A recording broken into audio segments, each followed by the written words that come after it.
Hello. Welcome to Three Jewels. Welcome to Dharma class. So this is class 3 of course 7, which we're in, Bodhisattva Vows. It's a good one. I really enjoyed just diving into this course, this class in particular. I'm really excited to share. So everything we're going to be talking about tonight has to do with the actual act of taking on these vows or promises. So we've been talking kind of in the first 2 classes, right, about someone who wants to change their way of being and decides to take on a set of promises or vows that they'll do that, right? And what we're talking about today, before we even get into what those vows are, we're going to go through them one by one next class. But today, what's that ceremony, that act in which you take those on? What would it do for you? How to make it important? Why bother going through that ritual and that act? So that's what we're going to talk about tonight. I do want to give a little context. For me, sharing this stuff it's hard to put into words, but a lot of what I was reflecting on today was sort of, how did I get here? Like, here in this room, on these floorboards in this wall, like, and I don't mean, I got here on the Q train, but like, how? Like, why are we all here out of all the places and things we could be doing in New York in 2020 on a Tuesday evening? What's bringing us all here together? And I'll share my story in case there's an element of commonality in it, but also because, well, you'll see. So for me, I wasn't interested in in investigating the source of my reality. That it didn't pop into my head, right? Like one day, like, oh, things are fine. Let me investigate where the source of my reality comes from. But that is really what we're doing in these classes, in these courses. That's the reason they exist. So I ask that you think about sort of what's the journey that it took you to get here? Because whatever you're here for, there's some part of you, that's why you're here. Where does it all come from? And so for me, I didn't need to do that because I was handed like this really nice slice of life, right? Like if I reflect on my life, huge privilege, amazing education, thank you. Amazing education. I went to this school, which was not for normal students. It was for students on the higher range of the human IQ, for gifted students. And it's just incredible opportunity. My mom is a teacher. Everything I could have wanted in childhood. Really idyllic. Boarding school, idyllic. Got to go to college in New York City. Graduate, trendy startup job, full, bustling social life. Things were good. I was young and in my 20s. I'm still young and in my 20s, but I was younger and in my 20s, and things were great. I didn't hear that, but no, things were really good. I was hitting all the milestones, right? I got the degrees, Brad feels me, and I had my fun too. Brad knows because we went to college. I had, my nickname was Stoner Soups. I had a whole, I had my fun. I had this escape. That's where I went for refuge when it all got a little too much to handle. Right? That was life. And I was like, cool, I can work with this. Until I couldn't, right? For me, now I can reflect on it as this blessing that I got such a big suffering in my life. The kind of thing that just dropped on you where you're like, wait, now what do I do? I couldn't, it was so big, it was so scary. And I tried getting at it from every angle. I tried to use my brain and my education. I tried to use money and doctors. I tried to use getting high. That didn't work. I tried to use friends and family. That kind of suffering where you're like, wait, I'm every angle I'm getting at it. What am I missing? And so for me, that's what hit me. That sort of started to get me closer to that. Let me investigate my reality. Because this was one part of reality that didn't go according to plan, right? That I couldn't make sense of. And I was remembering actually this moment today when I was on the train commuting to work. This was before I found 3 Jewels. It might have been a few weeks before I found 3 Jewels, but I have this vivid memory of sitting on the train and this panic started to set in because I had this thought of, if I were to take all the thoughts I have in a day, probably 95% of them are about me and this pain that I'm feeling. I don't know where that thought came in, but it just occurred to me. And that was scary. Like, that was scarier than the pain I was feeling, right? That thought of 95% of my thoughts are about me and my pain. And then, you're right, I don't know if anyone resonates with this feeling, but it's like, being at the bottom of the can and you can't even see the top. And so for me, that I really connect that feeling, that moment I had, that sinkingness, with somehow it, I don't know, a few weeks later I was out on a lunch break from work and I passed the 3 Jewels. And I passed a sign that said free meditation at lunchtime, right? And if I weren't in such a desperate state, I wouldn't have followed that sign. I wouldn't have gone up and sat with my eyes closed for 20 minutes. Like, why bother? So I don't know your story and what brought you here, but I meet so many people I've met here that are incredible. It is that flavor of like you hit a wall, and nothing else is working. And so basically then what happened for me, it wasn't that I just came here and started meditating and everything got perfect and better. What happened for me was this. I need a pen. It really was. I mean, the meditating helped for a few weeks, but I think probably just because I was, resting a bit, like glorified napping, right, during the day, and I was just at least getting a break. But that wasn't actually what helped. What helped was the first time I heard the pen thing. And it really matters what state of mind you hear the pen thing with. So, right, when I heard it for the first time, what I had in my mind was, you're telling me, and we're going to go through it, but you're telling me that this analysis that we're about to go through applies to everything, including this pain I keep feeling, including every single thing I'm encountering in my life. So it matters. The way you listen to this it's part of it's important, the mind with which you listen to this. So this is not a trick question. What is this? It's a Muji pen, right? The best Muji pen ever. The best Muji pen ever. Yeah, everyone was so quiet just now. What is this? It's a pen. Okay. Tom, you're getting to the punchline. Let's work our way there. No, I know a lot of you have heard this before, but I'm telling you, see if you can hear it this time, and instead of, the pen is a stand-in for anything and everything you want to place here. So we ask then, okay, it's a pen, no doubt. What happens when a dog walks into this room? A real dog walks into this room, comes up here. What is it? It's a chew toy. No doubt. It's not like they're like, oh, let me chew on this pen, right? It's a chew toy. It is absolutely validly that for the dog. So what is this thing? What is this object then? Is it a pen or is it a chew toy? All of the above and none of the above. It's 2 things and 0 things? Yes. 2 equals 0? Yes. I mean, what you're saying, well, give me more. What do you mean it's all of the things and none of the things? You're saying that's not a pen? I'm saying it is a pen to you, okay, and a chew toy to the dog, but in itself, it's neither of them. But it is both, but neither. Okay, cool. What you're saying is that it's dependent on the being that is perceiving this thing. Right? Yes. Me, with my mind, forced to experience it as a pen. Yes.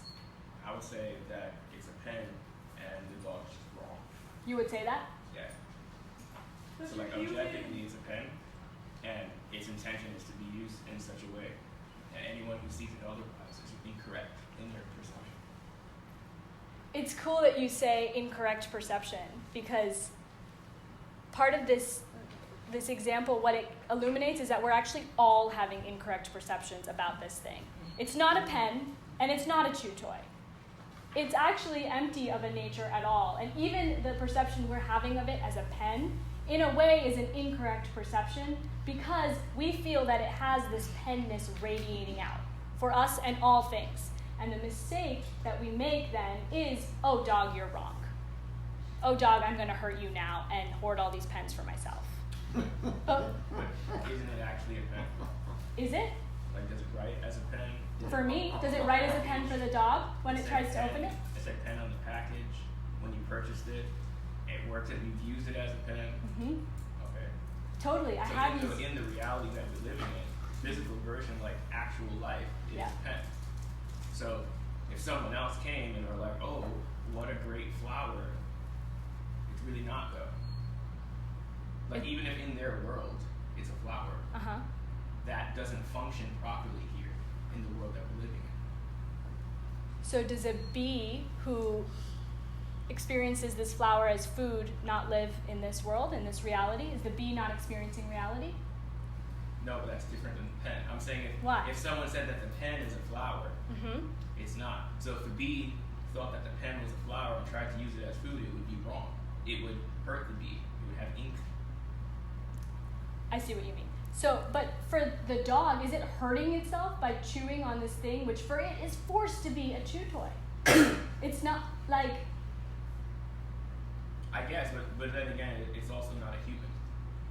The consciousness of a dog is completely different than ours. Exactly, and that's exactly what we're getting at. What makes the consciousness of a dog, dog consciousness? And what makes the consciousness of a human, human consciousness? What I'm proposing with this is that it's the way that being is forced to experience reality. For the dog, we are wrong. What are we doing with this beautiful, chewable thing? Why are we writing notes with it? That's crazy. For the dog, in the dog consciousness reality, that's completely how this object functions. And it can't help it. It doesn't choose to, right? Otherwise, of course, dogs would write little love notes to each other. It's fun to do that, right? Of course, I want to eat flowers. That would be cool. It's not a choice. It's like this spontaneous arising as soon as I see this object, otherwise empty of a nature. That's what I mean by empty, right? That it's not that it doesn't exist, just that it doesn't exist coming this way for everyone in that particular way. So what's filling in the line? What's filling in the lines? What's coloring it in? You did this. Cool. It's your mind. It's your consciousness. It's what was in your consciousness already. Right? We call that karma. The things that have moved in your mind for a long time. Every time I've looked at something like this, I've thought, without even trying, pen.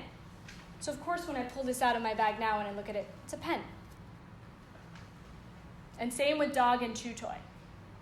Right? It's not like it's not that it's getting it wrong. It is a chew toy for a dog, validly. Because it's empty of a nature. It's empty of being some way by itself, existing by itself, self-existing. Yeah? Karma and emptiness. So for me, and we're gonna keep playing with this idea, but I offer it because it was hearing this concept, the pen thing, karma and emptiness, with a mind that was sick and tired of my reality, which was scared because I didn't know how to make the pain go away, right? With that motivation, hearing wisdom, the way things actually work, that started to do something for me. That's part of whatever chain of events has brought me here. So think about that, and it's not one of these things you can't just hear it once and get it. There's lots of layers to it, so we're going to keep playing with it. So I heard the pen thing, and there's 3 ideas I want to go over before we do the review and then get into this class. And they're relevant, and we've talked about them before. What hearing the pen thing did for me was, what it really did was chip away at that sinking feeling of, oh my God, I'm so selfish. 95% of my thoughts are about me and my pain. And I can't help it, right? And I'm thinking about me all the time, and I'm not able to experience anyone offering me a solution in my world, anyone offering me help. This theory started to untangle that for me a bit. Because what do we say? After you learn the pen thing, you get to develop these certain attitudes. You're sort of forced to. If you can understand even a little bit of this example, you develop what we call renunciation, right? Which is like... Develop what? Renunciation, right? Which we've talked about. Right. This I'm sick and tired of going around the world wrong, and not getting it, thinking about myself. Renunciation, one way to think about it, it's overcoming the innate tendency we have to be selfish. I'm renouncing that. I'm done with that. I'm done being lonely in my own world where nothing's working and no one's helping me.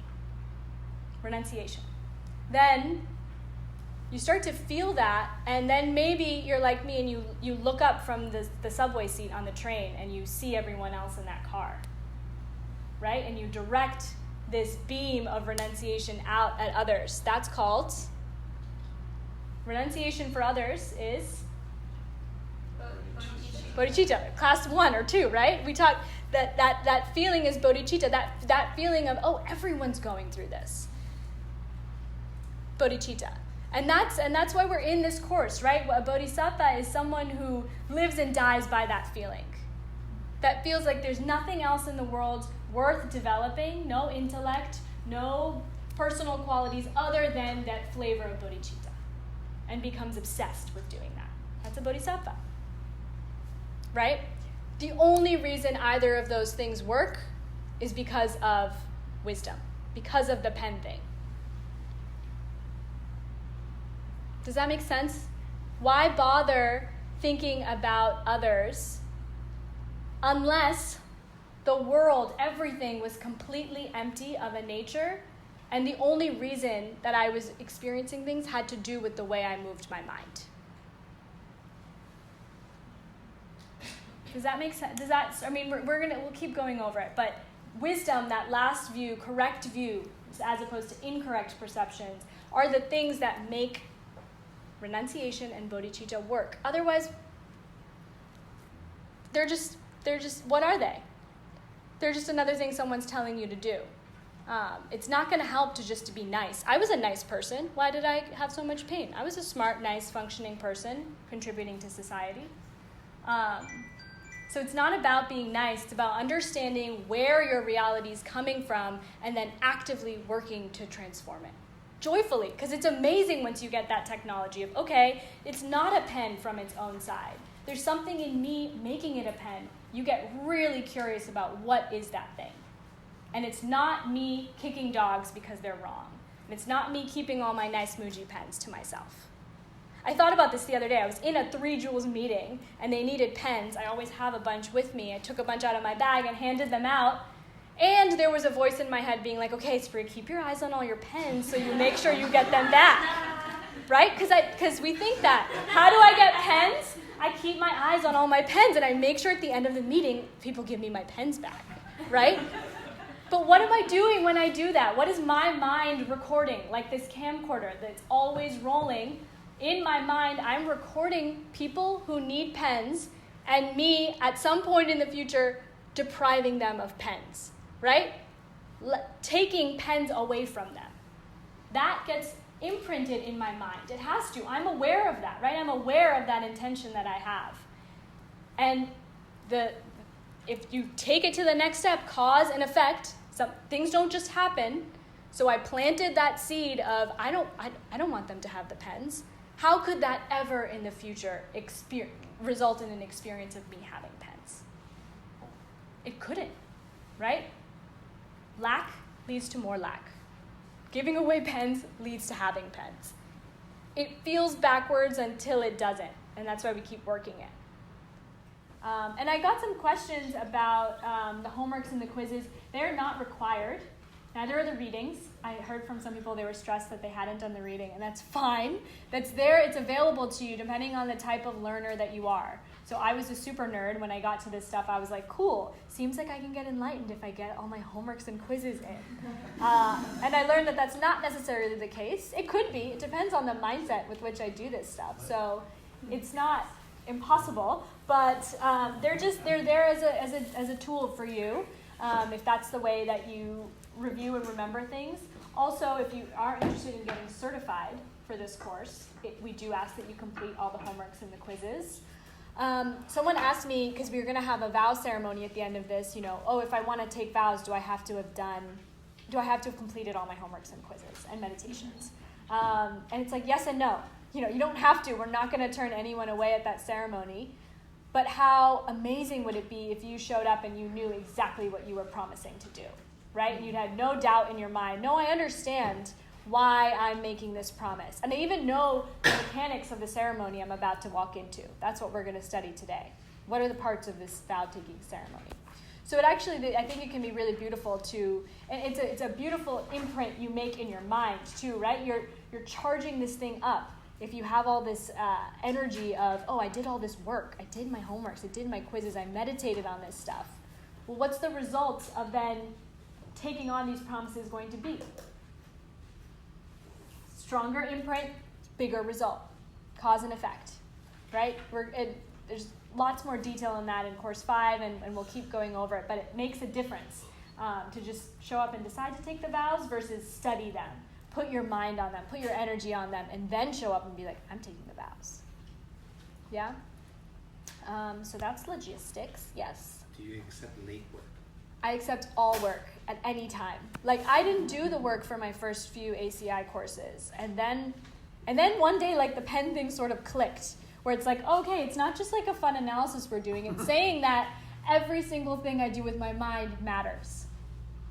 Every time I see myself saying things, doing things, or thinking things in the world, there's a result. Then doing the homework became really attractive, and I went back and I did it for all my courses. It's like, yeah, I want to get this stuff. I want to start to feel this stuff and not just know it. You can do it at any time.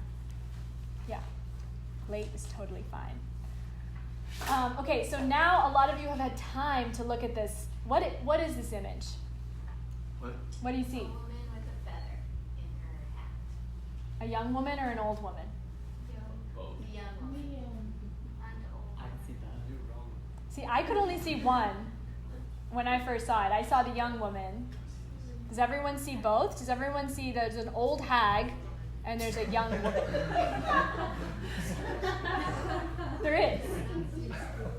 I loved when I saw it because it's this optical illusion, right? When you're looking, does everyone see both? No. Okay, wow, it took me it took me a while. See, the thing is, once you're looking at the young woman, can you see the old hag? She's the one? Oh, there we go. See the old hag. Or when you're looking at the old hag, can you see the young woman?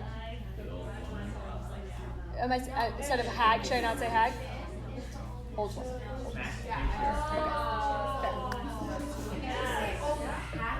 Old hag, but old woman is what I'm going to change it to. Because of the patriarchy. Sorry? There's a young woman and an old woman? There is. There's a young woman and an old woman. What do you see?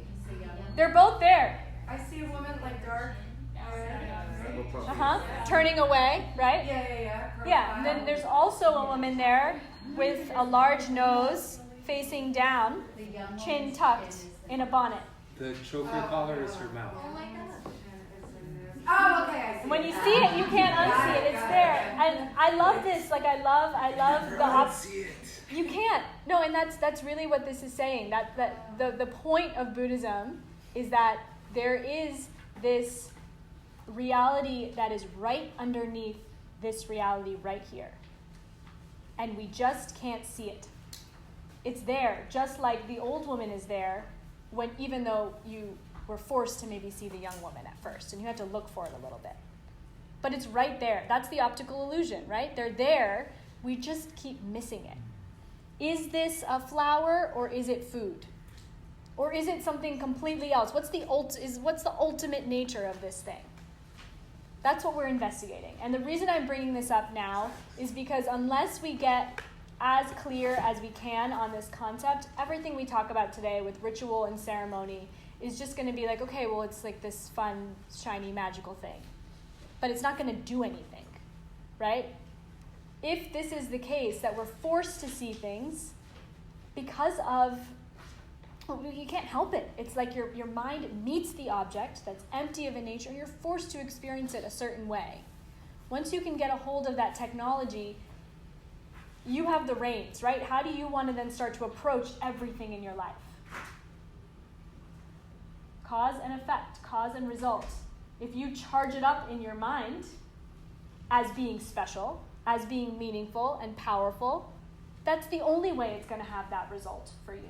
Things aren't magical from their own side, right? Ritual, cultural tradition doesn't work and just magically do anything for you from its own side.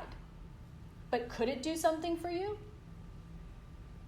Is it an old woman or is it a young woman? Is it a pen or a chew toy? All the possibilities are available. It depends on what is loaded in the projector, in the mind. So we have to work with that today. Otherwise, this is just going to be a class about, like, here's a fun, Tibetan Buddhist ceremony. Let me tell you the steps. And it's not that. So we make things magic. We can. We can make anything magic. How? Creating the causes. Create the causes. And how do you create the causes for magic? You bring magic to other people in their worlds. You show them that they're more than they think they are. You reveal the extraordinary underneath the completely ordinary in everything. And then you're forced to experience magic. And you've had these moments, right? Everyone's had those moments. You walk down the street in New York and you see a random sign and it's like a message to your heart, right? Like the secret signs. Or you have those moments where you're like, oh my God, what's going on? Where do those things come from? How do you create more of them? For me, the person who was showing up in pain here, I was told, be moral. That's how you create magic.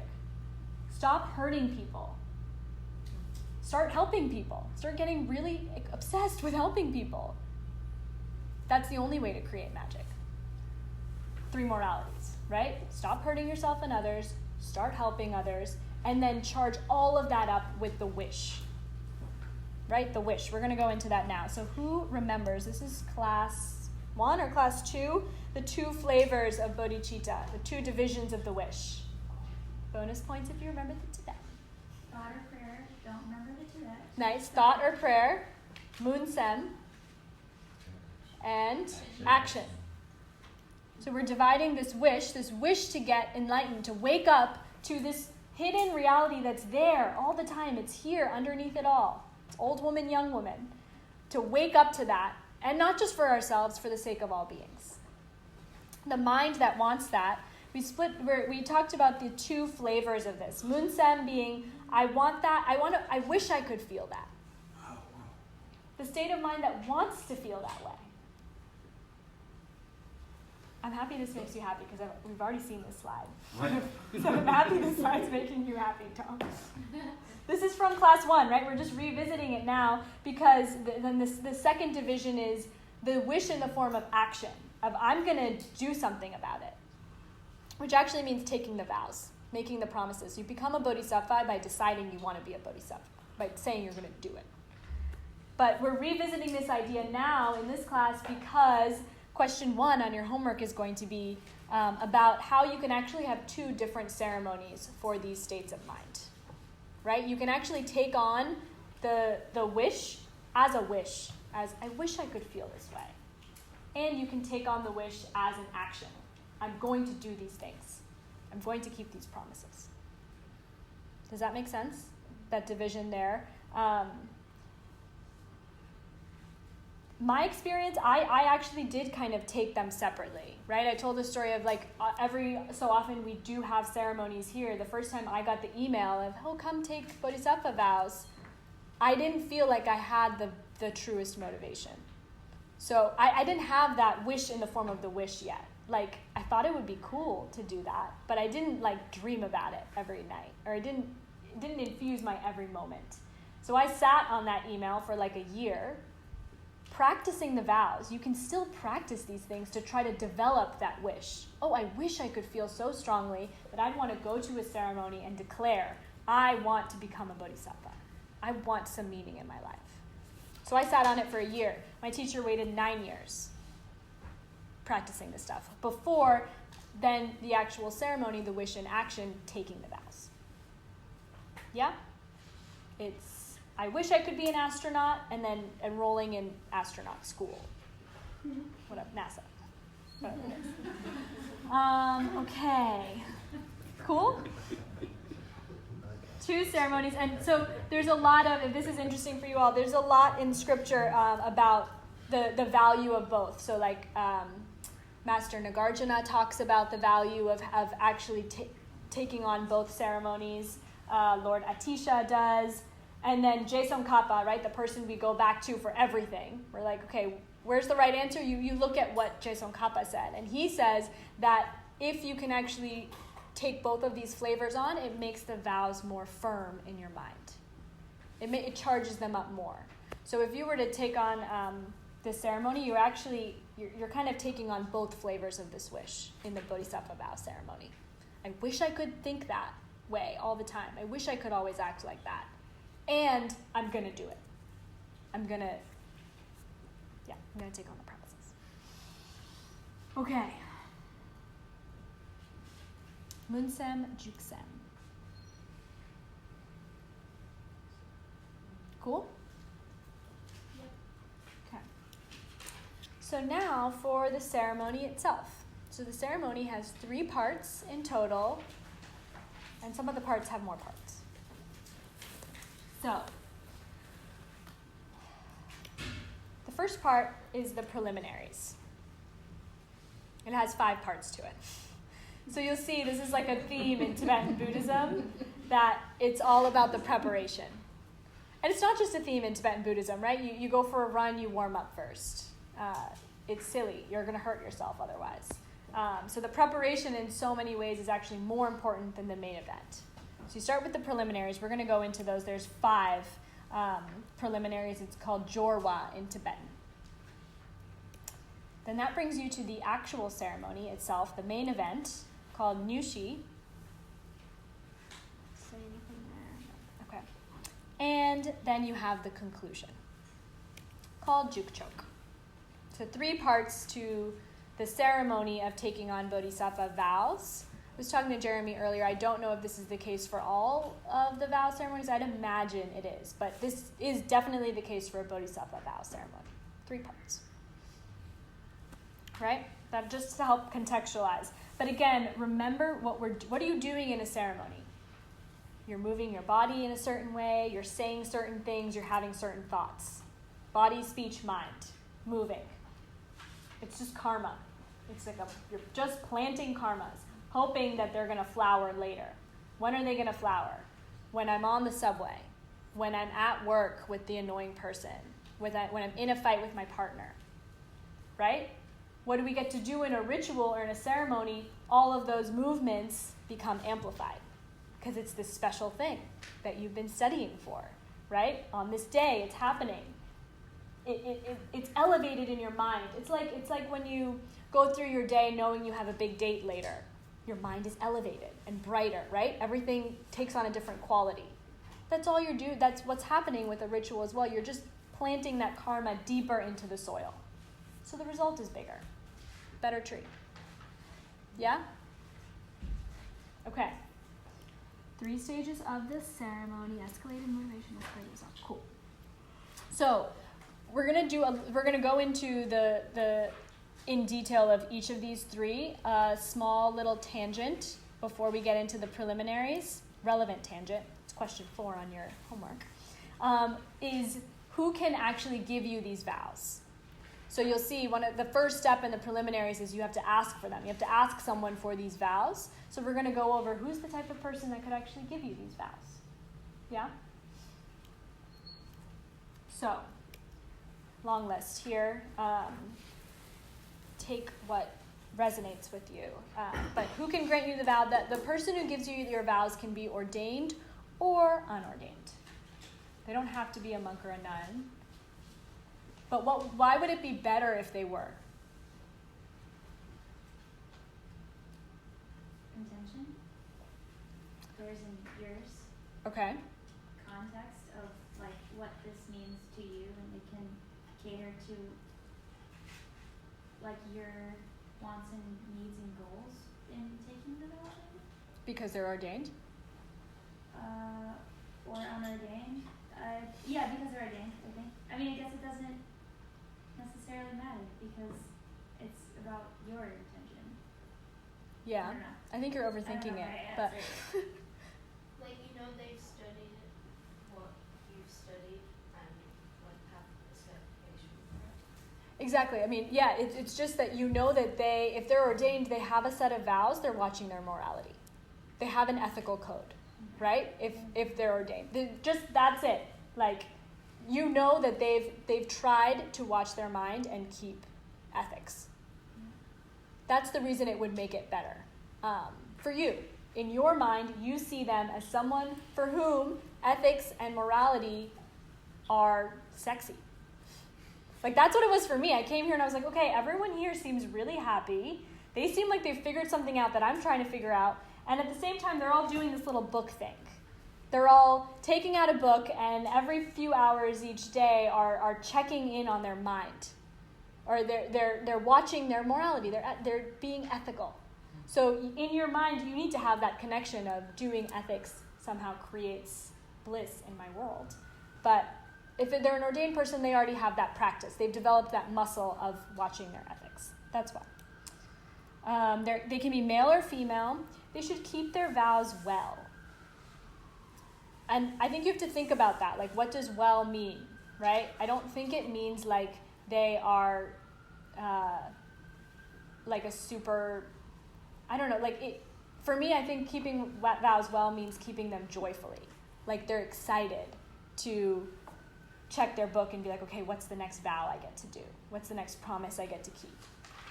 Because that's what these things do. They just get to elevate ordinary moments in your life. You're writing an email. What if you thought about every word you wrote as delivering the perfect wisdom to the recipient? Perfect one. Wisdom. The exact thing they needed to hear. You still write the email, you still do the thing, but completely different experience in the moment and in the future, right? You plant something now, it's going to have a result in the future. So you see them keeping their vows well. So they're doing it sweetly. I think that it also has to do with, and this is something someone should explain to you when they give you the vows, which vows are more serious to break, which ones are not. What are the nuances of the vows? How do we interpret them, right? When do we take it super literally, and when do we understand what's really being implied? So they should know those and keep them well.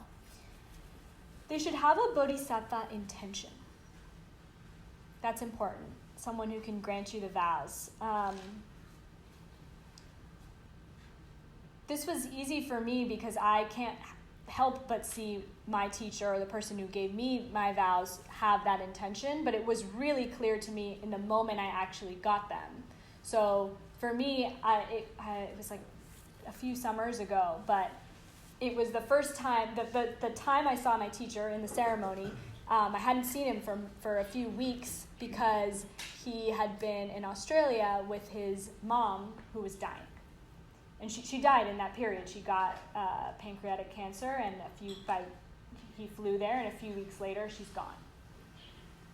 In my mind, I saw Bodhisattva intention at play in the way that he interacted in that arena. Right? And what does that mean? I knew that he was there amidst obvious suffering, right? We've talked about the 3 sufferings. Definitely on and off pain, probably more on the whole time. Suffering of change. He saw this being, this mom that gave him birth, completely wither away. Quickly, things change. And then, what's the last?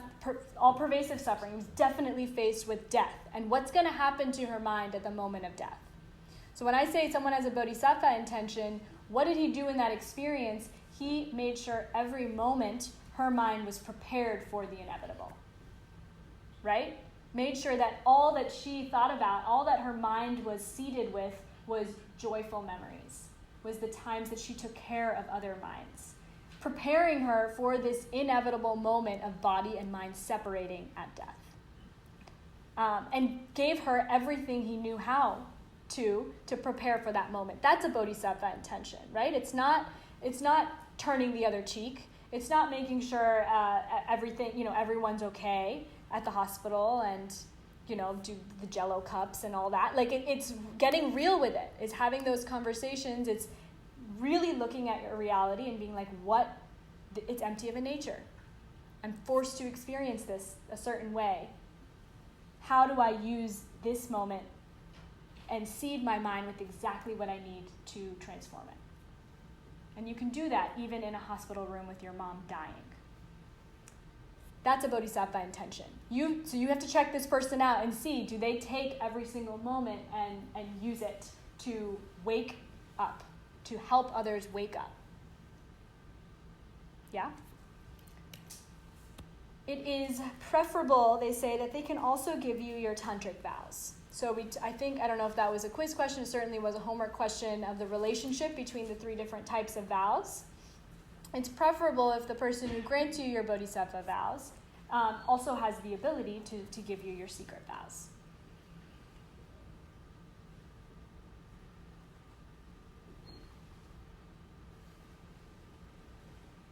Cool. They should know the ceremony well. They should know what they're about to do. They should be able to explain it to you. Oh, and I want to bring up the point that there is a version of this ceremony that you can do without a lama or without a teacher. They say you could just sit in front of a Buddha image, and if you had the intention, if you had the munsem and the juksem, and you could make these promises and commit by yourself if you knew the ceremony. So I just want to bring that up. You don't have to receive them from someone else. But if you were to get them from someone else, these are the types of things you should look for in that person. Okay? And then be able and willing to bring up the student. It's really beautiful. There's this thing where your teachers can never give up on their students, no matter what. So you should, hopefully you get to see them acting that way.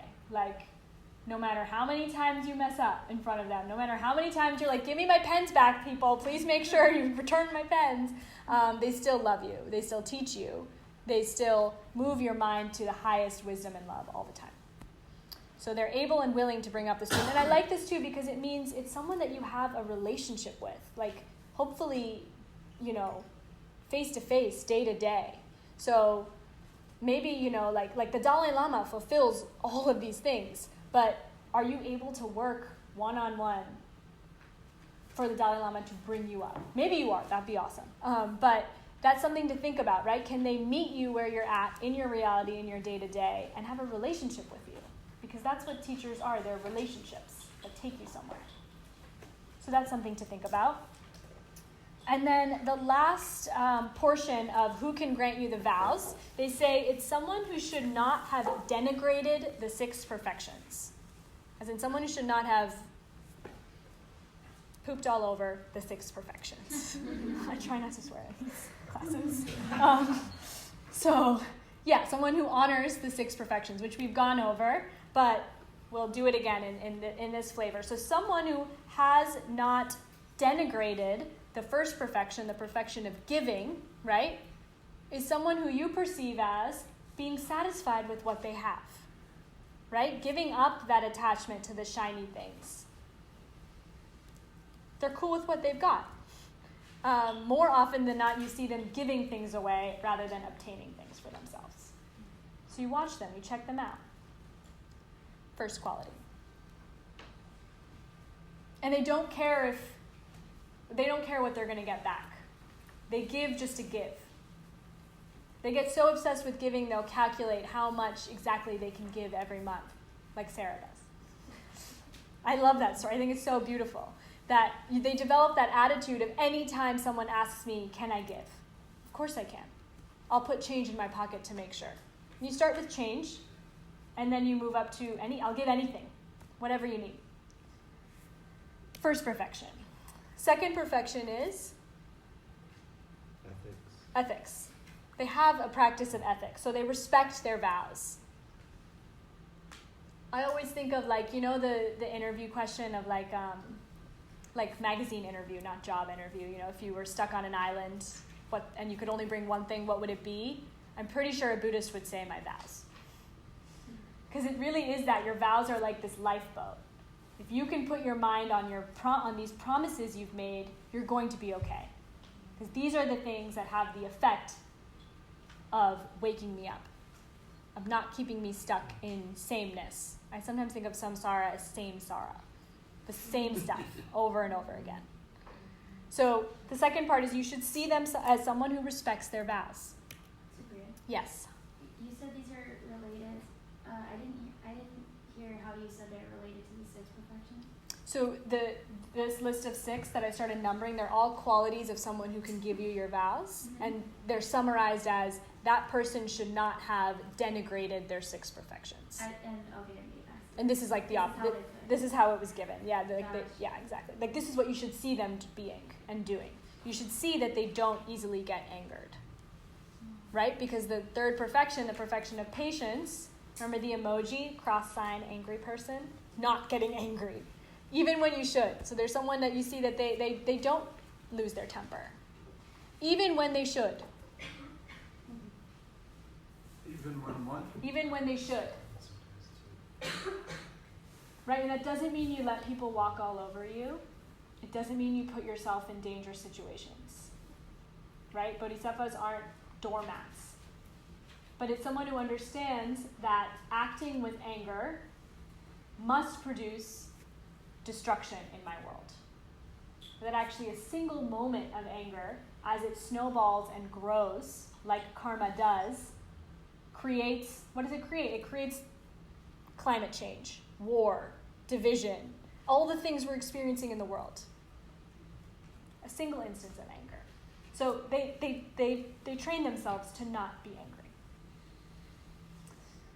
4th perfection, they give this as, so the 4th perfection is joyful effort, right? Which means,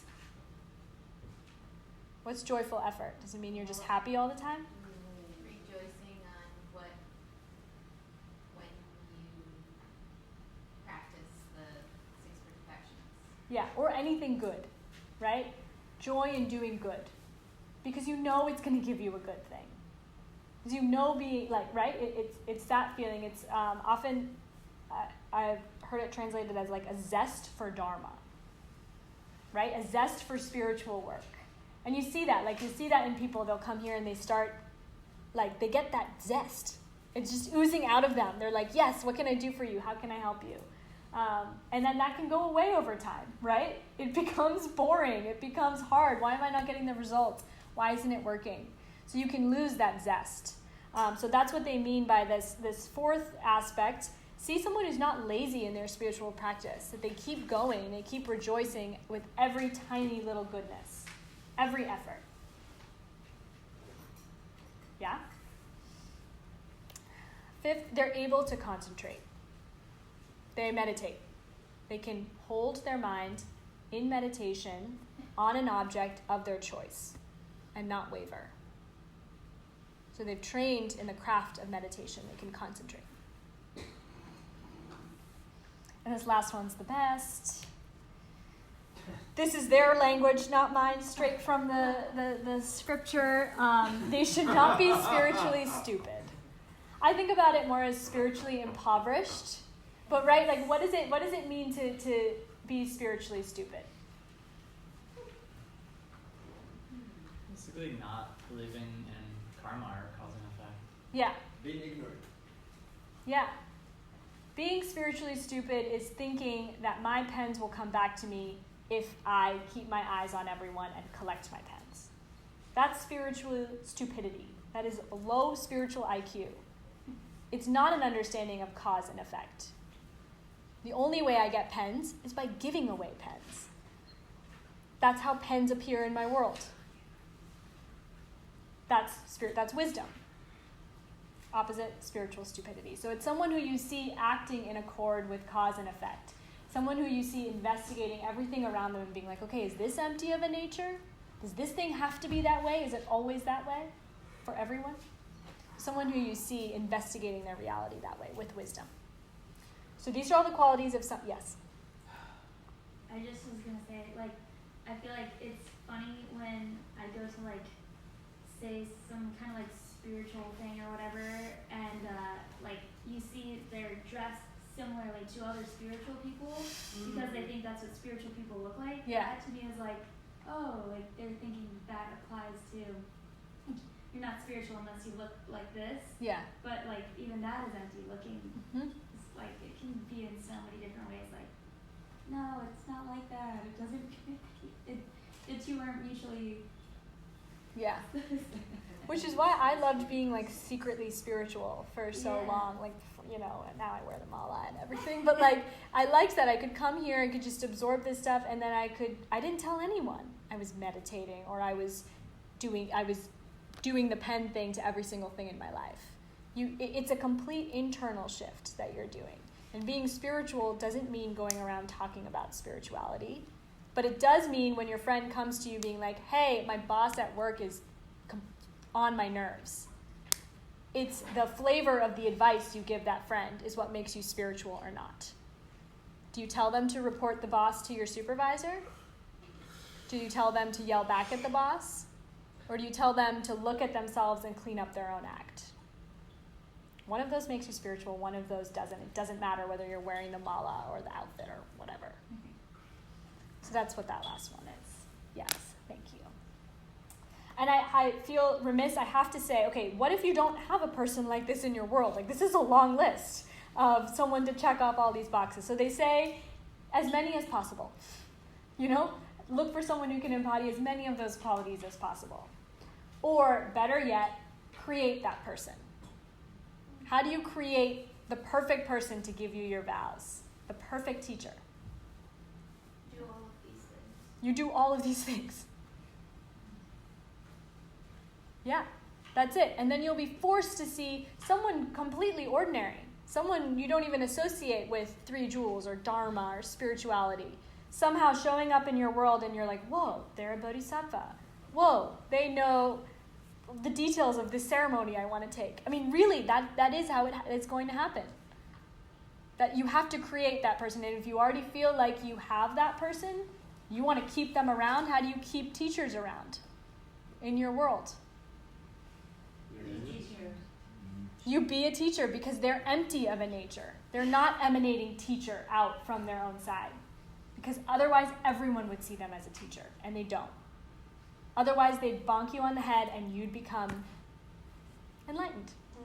And it doesn't happen that way. So you have to create this person, and you can do it now. You have the list. Okay. So that was a little tangent. Now we're back to the preliminaries, right? First part of the ceremony. But I had to bring that up because it's part of the first step. So there's 5 parts here, if you're taking notes, to the preliminaries. And the first part is you have to ask someone for your vows, if you're doing that version of the ceremony, if you're getting, right? And that's the type of person you should ask. What do I have to say here? Okay, so the list is pretty simple, but there's all these other details that that are part of here. This is all from a commentary by Je Tsongkapa, so I'm also going to give you kind of the fill in the line. So you request your vows. You request to have a ceremony to get your vows. Like, you actually have to ask for it, which I think is cool.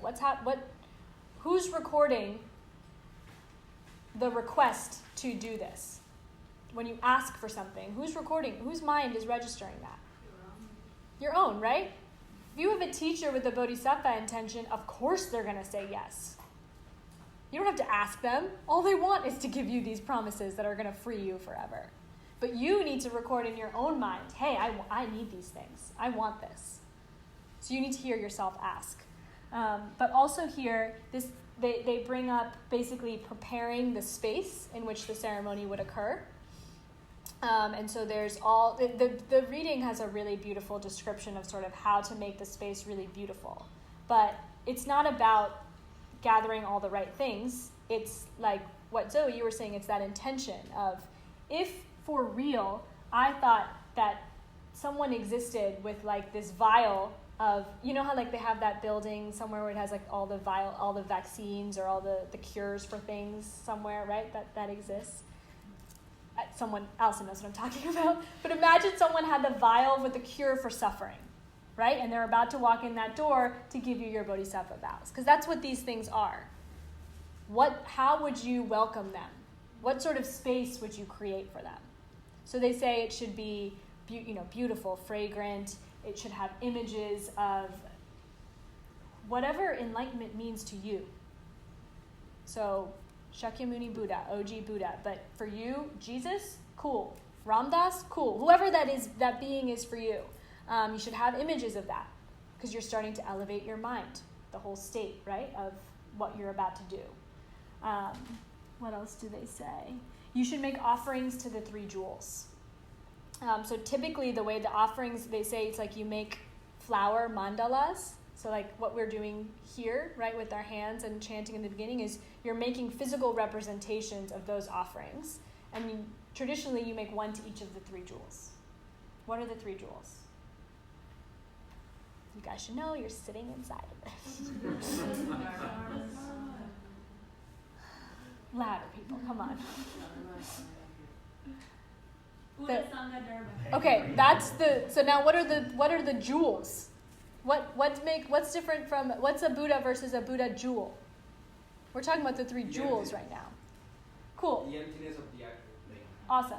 So what you're really making an offering to, you're not making an offering to a statue of a Buddha. What is that going to do for you? You're making an offering to the Buddha jewel.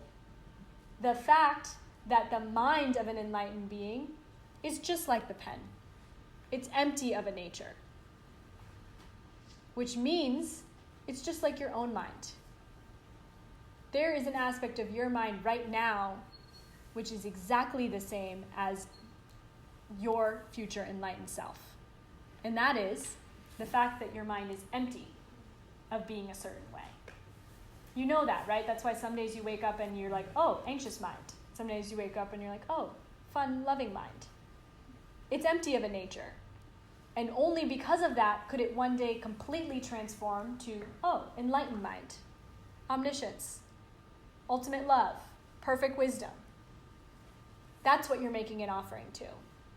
When you make an offering to the Dharma jewel, what are you making an offering to?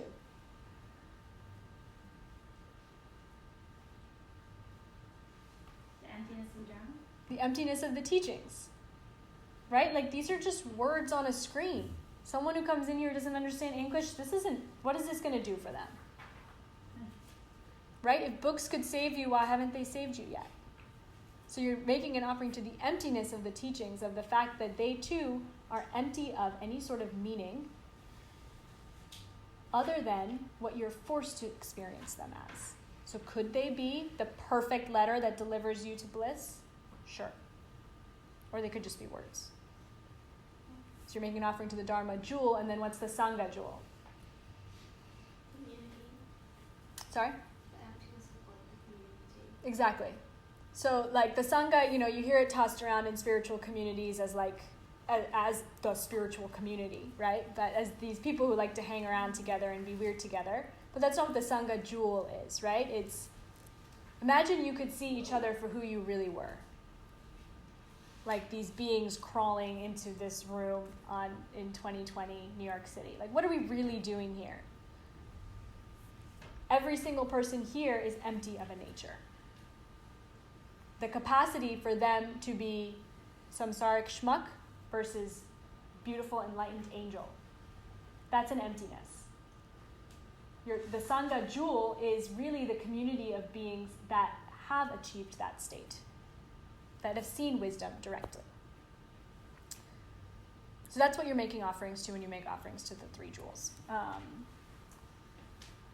So yeah, that's all and ask Sarah, there's so many Sarahs, but I've learned a lot from Sarah on if you need help on how should I make the space?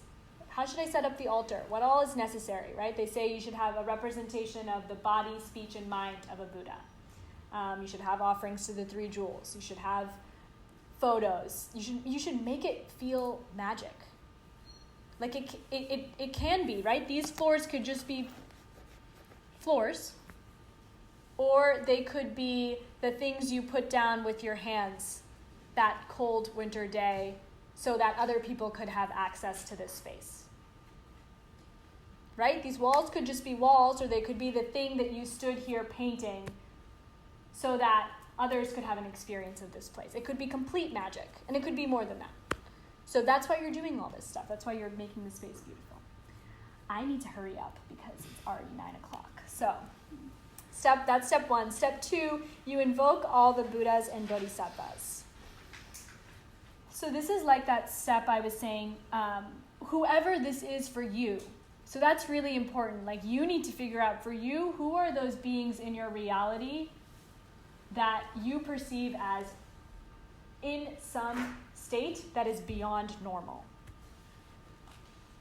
They're no longer dealing with suffering, any 3 of the sufferings. It's whoever that is for you.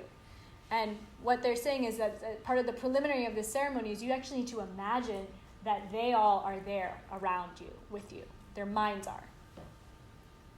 Right? Again, whoever that is for you. This is important. So what would be the effect of invoking those Buddhas and Bodhisattvas for you? What's the result? Why bother doing that? Motivation. Okay. To see that there is something to work for. Mm-hmm. There's a lot of reasons. I'm looking for one specifically. Plant the seed that they are there. Cool. They really are there. For what's possible, so you can see what it's possible that you could get there too. Exactly. Like, who is going to register the seed of being outside of suffering? Right? I thought you said suffering. I'm sorry. I did. I thought you said imagine people who are suffering. Oh. I was like, yeah, to work for them. So I'm sorry. I mean, that comes later. Yeah, totally. But what I'm getting at here is, so by invoking these enlightened beings, who's that having an effect on? Which mind is registering that? Right? As being person outside of suffering. Right? That's a seed in your mind that you're planting. And then it gets even bigger because you're saying, here, come watch me do this thing. Come watch me make this promise. Right? So it's like you're planting, it's like you're fertilizing the soil in which you're planting things, right? You're charging it up because you're saying, hey, I want you, enlightened mind, to witness what I'm about to do. I want mind outside of samsara to witness what I'm about to do. What must be the result? My mind, somehow, in some future time, has to flop out of samsara. I just planted the seed. Yeah? Okay. So you're invoking all the Buddhas and Bodhisattvas. You're really thinking, because they don't have bodies the way we have bodies. They could be here. Right? There's that so you have to develop that relationship. But this one's cool. It's the third one is just that you request that the vows be granted quickly. That's really it. You're kneeling on your right knee for this whole ceremony, so like you really are going to feel it at some point. We're like, can this happen, please? I'm ready. But yeah, in the text it says the exhortation to hurry is the direct translation from Tibetan. I didn't know what exhortation meant, so it's this: requesting that the vows be granted quickly. Yeah, that's part of the. We're still in the preliminaries. This is preliminary of the ceremony. Step 4. You feel joy for the vast virtue you're about to collect. Right? This is like you get high on your own supply. You're like, yes, I'm about to do this. Like you get that rush. You have to feel joy. There's many reasons. If you took ACI7, you know, right? Karmas with strong emotions flower bigger. That's one reason. There's so many reasons, but here's one that I like. If you understand the pen thing, or if you've played with karma and emptiness enough in your mind, there's no way you could not feel joy, because what you're about to be given by getting the Bodhisattva vows is literally an instruction manual for creating paradise. It should naturally bring up joy in you. So that's step 4. Feel joy for the vast virtue you're about to collect. You can also think about it. Remember, we talked about the code word collect last class? The 2 collections? Anyone remember? Merit and wisdom. Merit and wisdom, cool. Right, so remember we talked about the 6 perfections mapping to the 2 collections. That you have the opportunity to actually collect something of value. No longer collecting all these things that are just they're going to change. They're going to disappear. Now what are you collecting? You're collecting the causes to see your mind and your body transform completely. Right? We talked about the collection of merit results in the mind of a Buddha. Collection of wisdom, body of a Buddha. Collection of wisdom resulting in the mind of a Buddha. So feel joy for the vast virtue you're about to collect. And then the last step of the preliminary is the teacher asking you, do you understand the vows? Which is part of why you do your homework, right? You should say with confidence here, yes, I do. I understand all 64 of the vows I'm about to take. And then they ask you, do you intend to keep them all? And here they say, what you should say here is, I really think so. I'm really going to try, right? Because you don't want to lie. I mean, you don't want to plant the seed of hearing yourself say you're going to do something you're not going to be able to do. So have it in your heart that, yes, absolutely, I will do this. Gun to my head, I will do it. But how do you answer? I'm going to do my best. I'll really try. Yeah? So that's all the preliminaries. That's actually the majority of the ceremony. It's like the foreplay. And then you have the actual event, which is actually not that long. It's a lot better. Preliminaries go. That's a weird thing. But I mean, it sort of works. But really, this is the actual event is just this. I remember when it actually happened, I was like, oh, that's it? Like that. It feels like that. The teacher asks you if you want the vows. They'll ask you 3 times. And you say that you do want the vows 3 times. And that's it. I don't know, it's cool. I've talked to a lot of people recently about like, oh yeah, I wonder why it's 3. And I've heard in a lot of different traditions, like this act of repeating it 3 times. Like there's something in the Jewish tradition where it's 3 times. I know in Islam you can actually like divorce someone by saying the word talaq 3 times. If you just say talaq, talaq, talaq, you're divorced on the spot. So I don't know why it's 3. They don't have any details there. But if you think about it karmically, what's happening here? Does it have anything to do with the jewels? I don't think so. Okay. I think it's to do probably with stringish. Yeah. Or a triangle. Triangle or the trinity. So. I don't know. I don't know in that way all the connections. It's really cool, but I could feel confident saying karmically, what's the difference between asking for something once versus asking someone 3 times? The deeper seed. Exactly. What? It's just planting a deeper seed. It's like you ask someone out on a date once or you ask them out 3 times. Right? It's showing how much you want it. It's making it important to your mind. Yeah, but then I got a restraining order.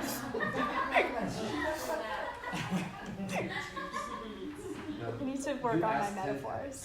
That was a problem. Stop it.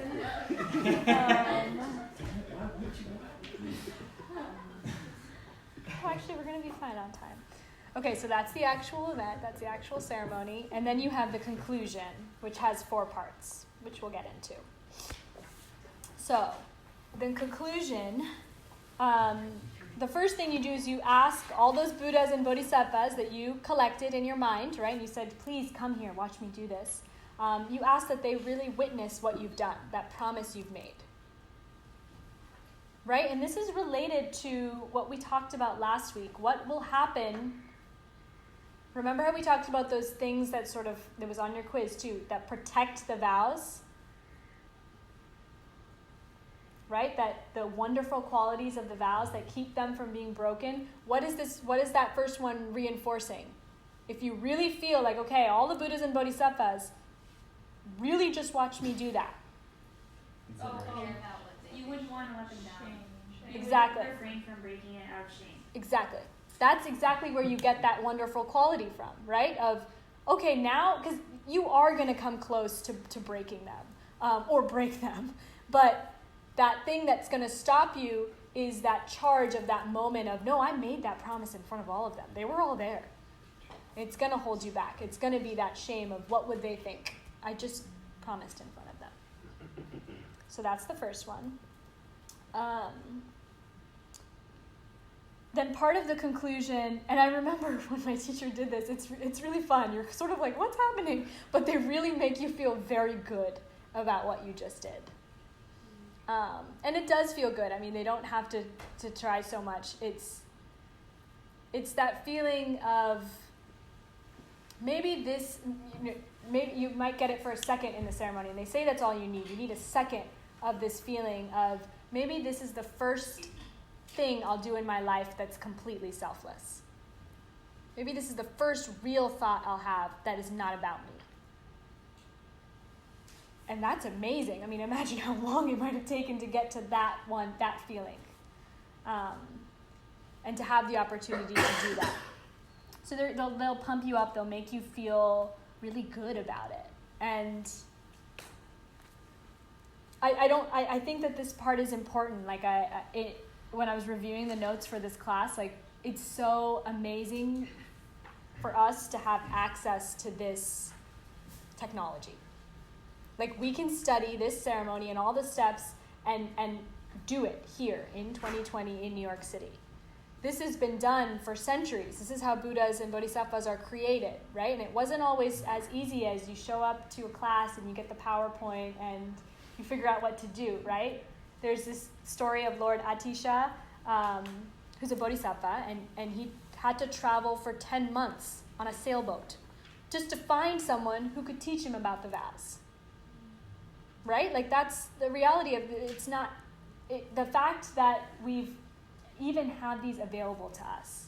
I want to do something different with my life. It'll make you feel happy, like really happy. That's number 2.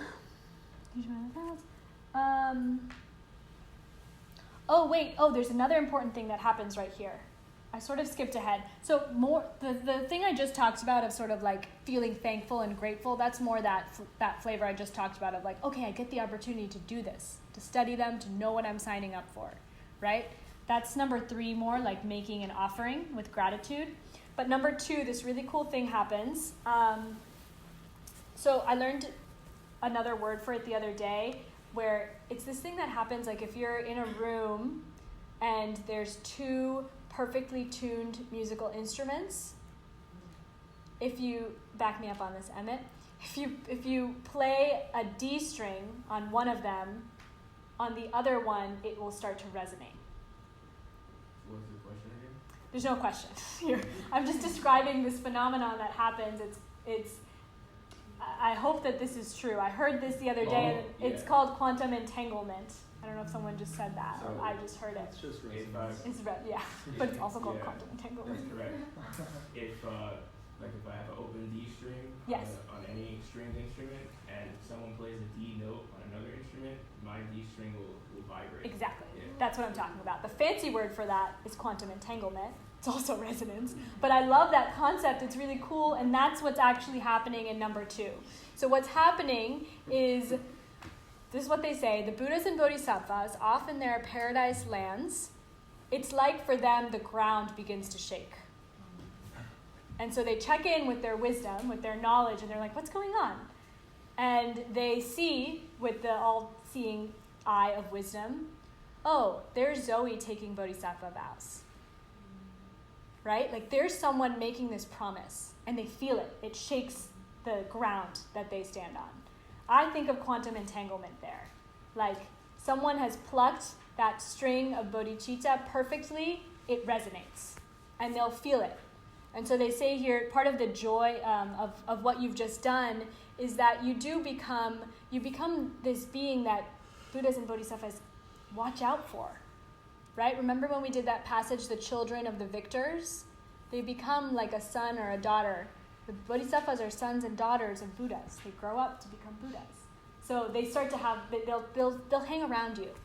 They'll start to take care of you more. That's all they do. But so that one's cool. I wrote in my notes, quantum entanglement. And the last one, the last one's important. This is part of the conclusion. And the vow giver should talk about this and tell you this. Don't get weird, which basically means don't go around advertising that you just did this thing. And you have to think about why, right? Because you just did this amazing thing, right? The Buddha and Bodhisattvas just felt their ground shake. Like, you just did this incredible thing. You just had this moment of selflessness, finally. Here, what they're saying is, don't go around weirding others out, because why? Yes, Maya. Because you don't want to be friends anymore. We'll officially unfollow you. I mean, it has to do with an understanding of their state of mind, right? It's saying I might disturb their state of mind if they don't fully understand why I just decided to do that, right? Like, why did I just go and bring handfuls of flowers to this place and do this whole ceremony and snap 3 times and all this, right? Like, you're going to weird them out, which is doing what? It's potentially, for them... Pushing them further away from the teachings. Exactly. In a way that works for them, right? It's creating like this blockage between them and the wisdom that's going to deliver them from their own samsara. And of course you don't want to do that for someone, right? You want to keep the possibility of enlightenment available to everyone. And it might not be might not be the language of enlightenment or Buddhism. Probably shouldn't be. But you wouldn't want to disturb the state of their mind by being like, hey, this weird thing I just did. They wouldn't even get excited. They don't know the context. They don't know how important it even feels to you. Exactly. They'll just be like excited, like, cool, good for you, dude. Or worse, they might feel like that's strange. Yeah. Right? Like, minimum, they might be like, that's, whatever.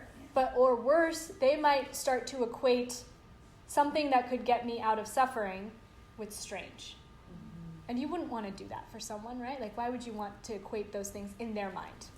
Yeah, I think just a couple of days ago, somebody I work with knows that I'm into Buddhism, and in a conversation said, I don't know anyone who's religious. You know me. And it had the exact opposite effect of what I thought it was going to have. Because it made her think of Buddhism as a bad thing. Because in her mind, she's equating religion with something that oppresses people and that brought her family down, and I said a bad word. And now she's kind of turned off by the whole Buddhist thing. Yeah. I feel terrible about it, but, At least you have intelligent regret. yeah. Well, it was both of our karmas. Yeah. It's in different directions. And for someone else, maybe what you share with them completely changes the way they think about Buddhism, right? Where you're like, hey, it has nothing to do with bowing to statues. It has to do with this pen thing. Let me show you. And that'll completely open, right? And so you don't know, but you have to start to be careful about that, is what they're saying. Did you have a question? Yeah, well, I was just going to say, I feel like that should be qualified a little bit, like it should don't get too weird. Like, you want to get a little weird to catch people's attention. Skillfully weird. Skillfully weird, yeah. Almost like, Weird, but don't make it tell them mean on purpose. And they'll be like, why didn't you tell me? You can be like, you can go and find out.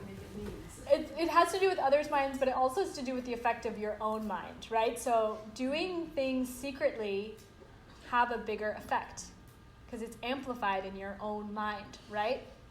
You can go around advertising to people, hey, I'm a really good person. I'm very generous. I'm very patient. Or you can just go about your life and internally be completely obsessed with creating those positive qualities. It will stay this beautiful, private, internal transformation. So it's this same room, this same experience we're having, old woman or young woman, pen or chew toy. It's an internal thing. It's a thing sprouting from your mind. So it's actually beautiful. I think the deepest practices are the ones you keep entirely private. Those secret acts of kindness, right? the doing the amazing thing, planting the perfect seed, and then not telling anyone. Yes? I would also maybe interpret the don't get weird part as like staying humble. Yes. Sit down. Yeah, which is like the ultimate thing you've just done, right? You've just been like made promises to be humble, to think about others more than you think about yourself. Yeah. Yeah, like technically, my teacher gave it to us as don't get weird. Technically, it's basically don't advertise it to those with no faith, so as to protect their minds, so as to keep the possibility for faith in freedom an open door for them. Yes? So that's the conclusion of the ceremony. I think there's one more thing, which is probably important because you all might want to know. Who can take the vows? And that's what we'll end with. Like, we've gone through this whole ceremony, but who's eligible to actually take the vows? So it can be someone who's ordained or unordained. That's fine. Right, we talked about last time, prerequisite for taking the Bodhisattva vows are refuge vows. But you don't have to be a nun or a monk, right? These are things you can take as a person in the world. It's cool. You don't have to give those things up. You just get to change your relationship with them.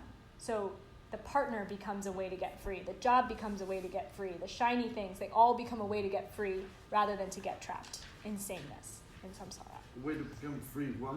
Free from suffering. Like they all... And what's refuge vows in relation to all the other three vows? Yeah, cool. So refuge vows are the foundation of all the other vows. So when you're taking refuge vows, what you're saying is refuge, protection, the umbrella, right, that we're carrying around in the rain. The protection I'm going to take is in the 3 jewels. The 3 jewels we talked about, in that idea of, in the truth of karma and emptiness applied to every single thing. Once you're taking refuge... I sort of understood anyway. Sorry. I understood I've come to understand the refuge pretty well. But I got mixed up about the taking refuge vows. Yeah. And that's different than the freedom vows that Yes. Bodhisattva. Yeah. I can't. Bodhisattva, yeah. No, it's a great different. question. It is different. And so anyone can give those? Not anyone. It's probably the same list as what we went over for Bodhisattva vows, for refuge vows.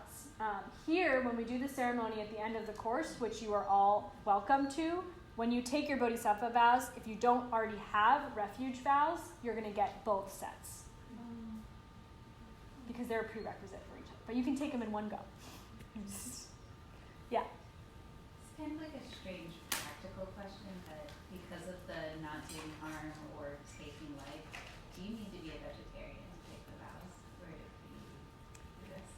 So they're not, it's not like when you come in, they're going to have a checklist, like. No, but I'm just but, like yeah. philosophically. Yeah. So it's something you have to investigate for yourself. You have to watch your mind and look at your world. And so the best thing with morality is you do an experiment, right? Like I came here, I saw people doing this stuff, and I was like, okay, I'm going to do an experiment. They're telling me that if I watch my morality, somehow my life is going to get better. So you need to sort of do that. If in your world you are seeing people getting sick, people dying, life somehow being harmed, try it. Try it for a month. Yeah. Right? Of being vegetarian, and not just being vegetarian for the sake of vegetarianism. Every bite you take that's refraining from eating flesh, you dedicate to, I hope I stop seeing people get sick. Right? You have to make that connection in your mind. And you see what happens. You have to. So that for you, that morality becomes a truth. But it's not, no one's going to be sitting here and being like, so... Yeah. Are you vegetarian, right? But it's for yourself. How much are you watching it, and how subtle can you get? Life is taken even in the way we in vegetable crops, right? So there's all sorts of arguments. It's the impressions you're making on your mind. Yeah. Cool.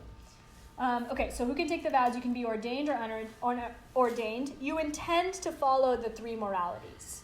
Right? You intend to understand and follow the 10 non-virtues as much as possible, to refrain from doing harm.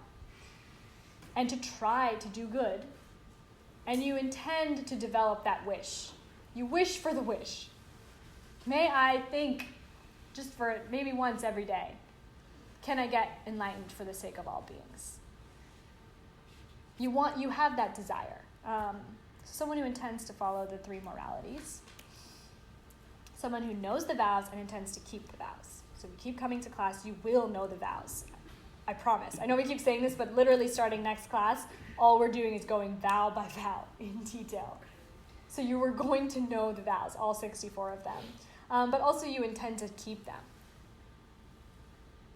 Right? And how do you keep vows?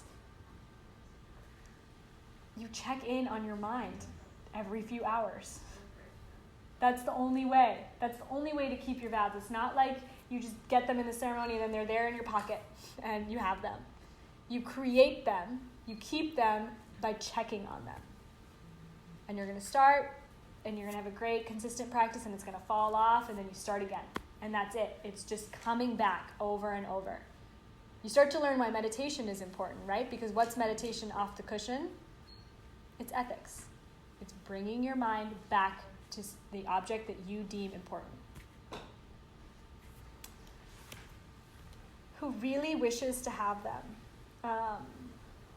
I think that's important. It's that feeling, I really want them.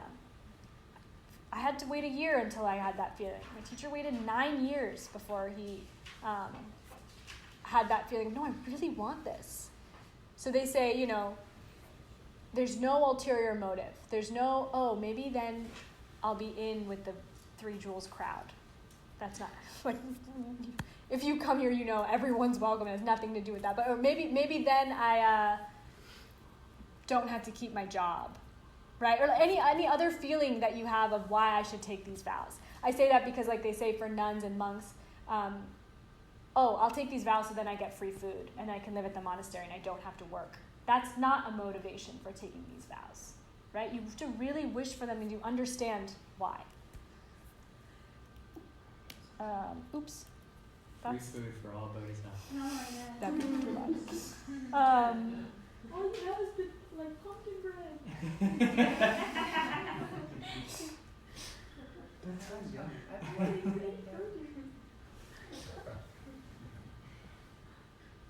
Yeah, I think this is the last thing we have. I think of this last one as sort of really wishing to have vows is not separate from really wishing to give yourself permission to become a different type of being. It's entertaining that possibility. Maybe I don't have to just be normal and small and keep breaking. Once you get that wish and you actually give yourself permission to become the type of being, they say it's inevitable. At some point in your many lives, you are going to take Bodhisattva vows. You're going to keep suffering, you're going to keep hitting those walls until one day you're like, what do I do to stop this? And at that point, you have to make a promise to take care of all beings, because that's the only way to stop it. So it's that wish and really wanting it. So that it's with the understanding, it always comes back to the pen thing. It's with the understanding that even the way I experience myself now doesn't have to stay fixed. It doesn't have to be a certain way. It could completely transform. Small proof, the way I experience Diego is very different than the way Diego experiences Diego. What? And the way I experience Diego is different from the way Diego experiences Diego. And one is not wrong. I can't help but see him pouring his life energy into making 3 Jewels function. I don't know how he sees it. Maybe he sees himself as exhausted and needing to eat lunch because he keeps skipping lunch. I don't know. But you have to play with that even this form of how I experience myself is entirely empty of a nature. Otherwise, taking the vows, it's just another thing you're collecting. It's just another cool life experience. Let me go to that ritual ceremony thing. It really is. It's not going to do anything. But with this technology of it's entirely empty of of any meaning other than what I bring to it. And if you can bring the ultimate thing to it, the wish, the highest wish, right? That highest wish that we are trying to develop of, I want to get out. And I want to take others with me. I want to do it for the sake of all beings. Then you just need a second in that ceremony, and it plants a seed that's unstoppable.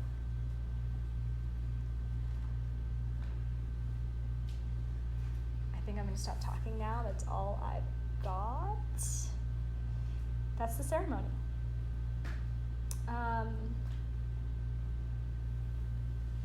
I would say any questions, but we don't have time for questions. Let's dedicate. I'm going to skip forward. Yeah, and as you prepare to dedicate, so if you've already taken these vows or gone to one of these ceremonies, take a second to feel good about that. And if you haven't, if you're at all intrigued or curious or anything in your mind moved throughout this class of, oh, that's available to me, that possibility is there, because it is. Just let that grow.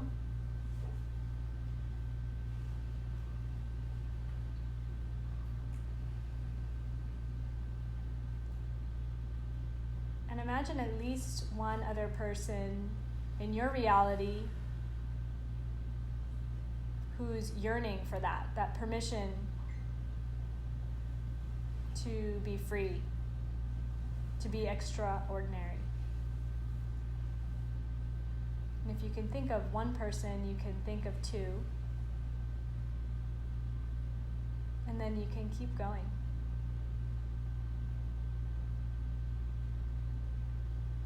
Give away any moment of concentration or joy you experienced in class, investigation, curiosity, just give it all away.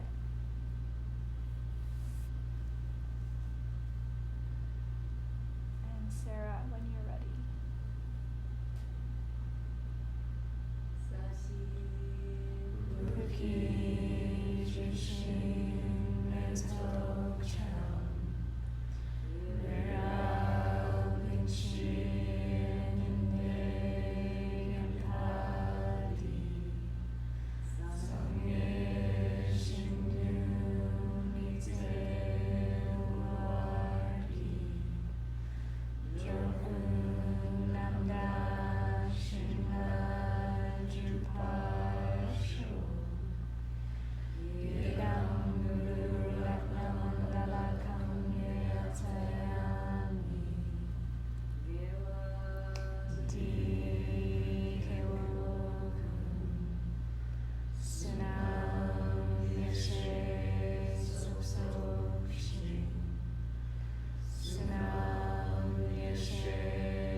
Thank you so much.